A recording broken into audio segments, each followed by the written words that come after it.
Hey everyone, Kyle once again, and welcome back to another video, and back to another DVD update since I feel like it's been a while. So I got another set of DVDs right here, not animes, but just regular movies. So I got another stack right here. So I'll get right down to it. Here we go. First is a horror film. That's one of the remake of it's one of the remakes of one of the Japanese films. You know, like The Ring and The Grudge, etc. This one of Dark Water, starring Jennifer Connelly, and supporting cast you have John C. Reilly, Tim Roth, Pete Postlethwaite, who is now passed away, may rest in peace, and Doug Reese Scott. Well, out of the ones I've read, the ones based on Japanese films, the remakes, I enjoy The Ring. I don't recall being a big fan of The Grudge though, but I know there's other ones like Shutter or One Missed Call, but this one too though. And then I guess this one from here on the front here says from Maximum says even Hitchcock could have not have done it better. Really. Oh, speaking of The Ring, it is from the author of The Ring. So yeah, it's from the same author of The Ring then. Well, and it's unrated widescreen edition, so unrated, but see on that though. So Dark Water. Next, we got a comedy starring Owen Wilson, Vince Vaughn, and Christopher Walken, The Wedding Crashers, which is the uncorked edition. Laugh longer, wilder, and funnier. Yeah, which of course, because Vince Vaughn and Owen Wilson will later do, years later going to do the comedy of The Internship. And also in support guests, you have Rachel McAdams, Isla Fisher, and Jane Seymour. Rachel McAdams, which from starring in Red Eye, for what I most remember from. But yeah, which I always enjoy both actors, Owen Wilson and Vince Vaughn, and of course Christopher Walken as well. So you have The Wedding Crashers.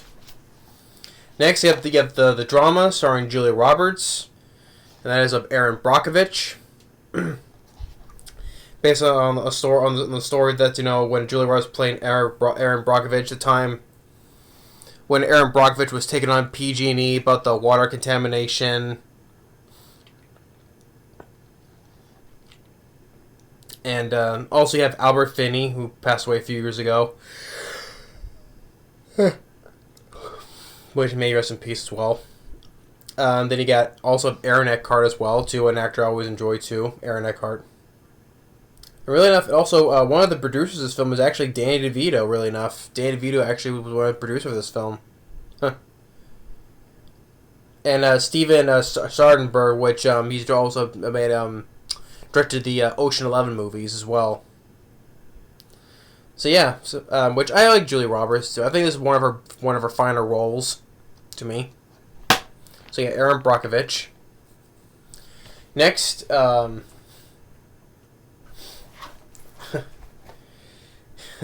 is a wild, crazy, weird movie though. Although it has been again a cult film for years though. So yeah, so I have here is the special collector's edition of the cult film Attack of the Killer Tomatoes. Oh boy.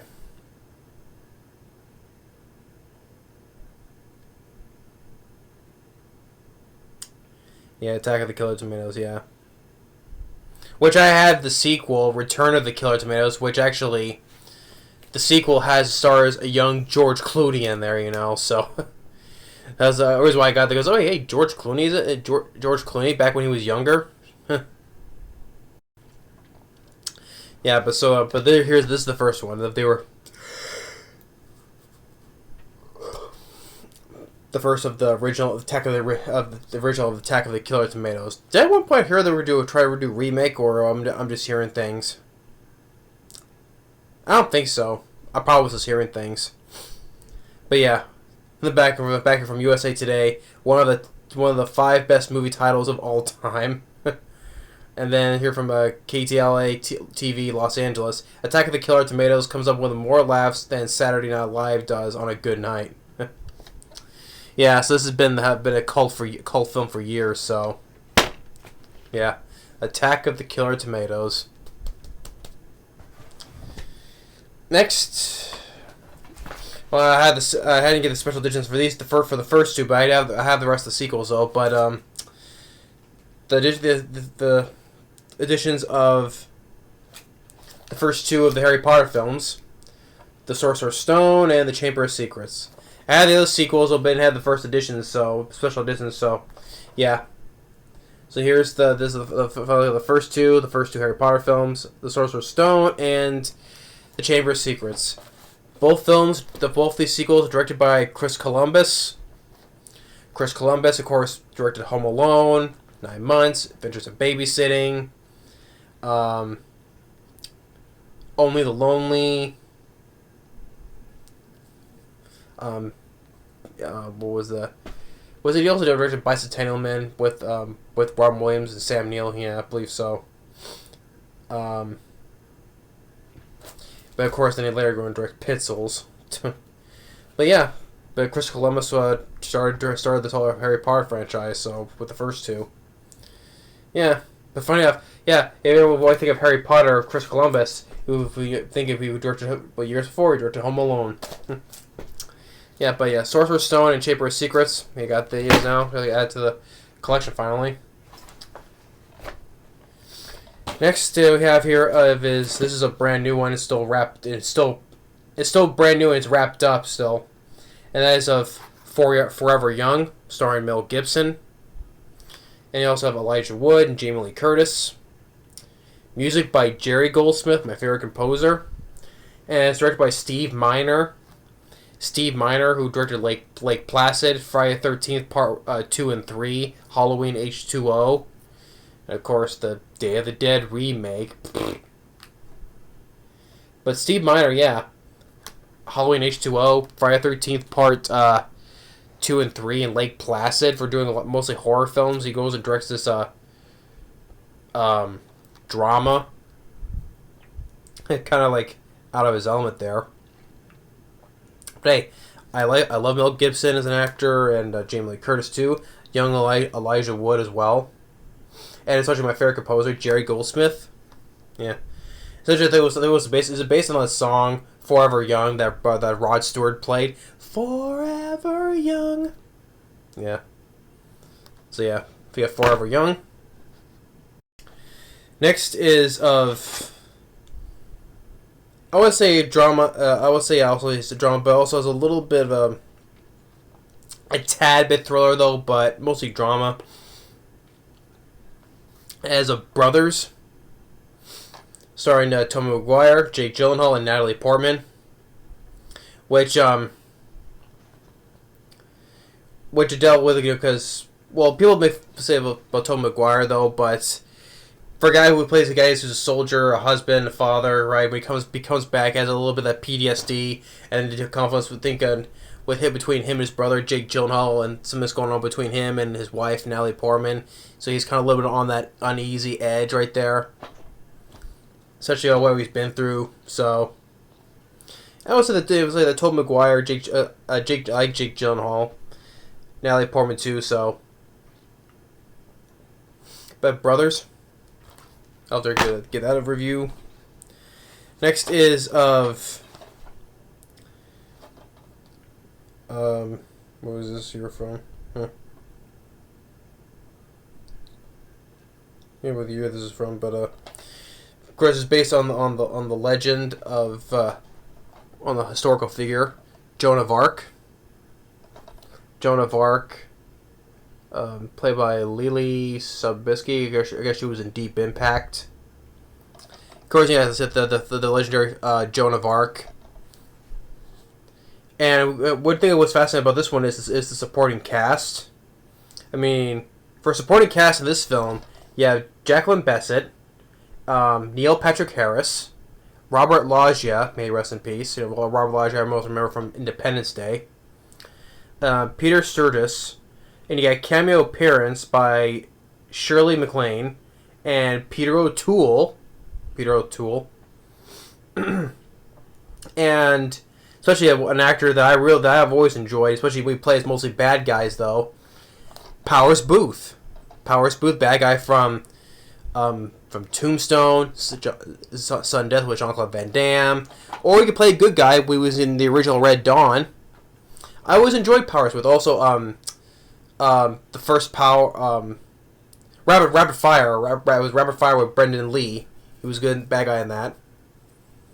Of course, he was also in Frailty with Bill Paxton and Matthew McConaughey. Yeah, I miss Powers Booth. He was always been a great actor, especially when he plays bad guys, you know. So, hey, Powers Booth is in this as well. So, okay, cool. Yeah, we know about the story of Joan of Arc. How a young girl... Yeah, she died. She was burned at the stake at age 19, but at 17, you know, she led the whole French thing against, what was the thing? She led a French army because she was told about, you know, she was told by the words of God herself to lead this army. Yeah, it was a fascinating tale of Joan of Arc. You know, how a teenager leads this French army because she was like chosen that she thinks she was listening to, she heard God herself talking to her, so that's why. So, but it's always been a fascinating tale of Joan of Arc. So yeah. And then lastly, I have Star Wars Episode 4: New Hope, which is the widescreen limited edition, which contains the original theoretical version. Which a while back, I got the Empire Strikes Back had the original theoretical version as well. So now I have to get Return of the Jedi now. Return of the Jedi. This version, which contains the theoretical. I want to get the one that contains the theoretical version of the Return of the Jedi, which, because every DVD nowadays has to have the Hayden Christensen ending of Return of the Jedi, which I don't care for. I always want to care for the original ending. So if I get which I got both, I got A New Hope and Empire Strikes Back. Now I gotta find the original with the theoretical ending of Return of the Jedi. Now it contains the original ending, not the Hayden Christensen ending. Yeah, so yeah, here now I got A New Hope with the theoretical version. So, but yeah, now to get the Return of the Jedi now. So, but of course we all know how big Star Wars is. I just can't stand. I'll stick with the original trilogy. I hate all these new Star Wars movies. The prequels I can watch, especially for the first film, Episode 1, The Phantom Menace. I mean the prequels are better than all these new ones. I have to admit, you know. But yeah, I hate these new Star Wars. Star Wars is I would say now Star Wars is a completely overrated franchise now. Like I said though, I always enjoyed the original trilogy though, but Star Wars is a completely overrated franchise. That's in my opinion it is. I think it was a mistake when Disney bought to Lucasfilms. Yeah, I know they made billions of dollars, but the thing is though, that trilogy, everybody hates that trilogy now. And now because they want to reboot it because of all the backlash that the people got from it. You know, because especially Force Awakens and what was the one? Yeah, The Last Jedi, especially that one, and then Rise of Skywalker. And the other ones they made were pointless anyway. I hated Rogue One. I hated Solo Star Wars story, which is a pointless story to tell. Rogue One as well. Which I hate those where they put a Star Wars story. Like we don't know. Yeah, we would not know if it's a Star Wars story. You put the Falcon in and young Han Solo and Chewbacca, whatever, or Death Star, Rogue One, whatever. Like we would not know it's a Star Wars story because we're not too stupid to think about it's a Star Wars story. Anyway, I'm going off tangent on that. Just how I can say that, but I would mostly stick to the original trilogy. And I can still watch the prequels because I like Phantom Menace, yes. Attack of the Clones, the second one, I don't care for. Revenge of the Sith, I could still watch. If I would put it for rating, it's 1, 3, and 2. But I'll still watch the prequels over any new Star Wars movies. But at least I got the original one with this here, New Hope, with the original ending, the original version, I could say. I was going on a tangent, but I decided to blow that off again because if I would bring up Star Wars, talk about these new movies. So, but anyway, that's the DVD update I have right now. So with Star Wars, go through again. Star Wars, Joan of Arc, Brothers, Forever Young, first 2 Harry Potter films, Attack of the Killer Tomatoes, Wedding Crashers, Aaron Brockovich, and then Dark Water. There you go. So yeah, so that's the next DVD update. Thanks. Well, I had a little bit of ranting in there about Star Wars because those films pissed me off to no end. But I just had to. If I brought up various Star Wars, those had to be brought up again. But hope you enjoyed this video. Another DVD update. Thanks for watching. Stay tuned for the next video. Later.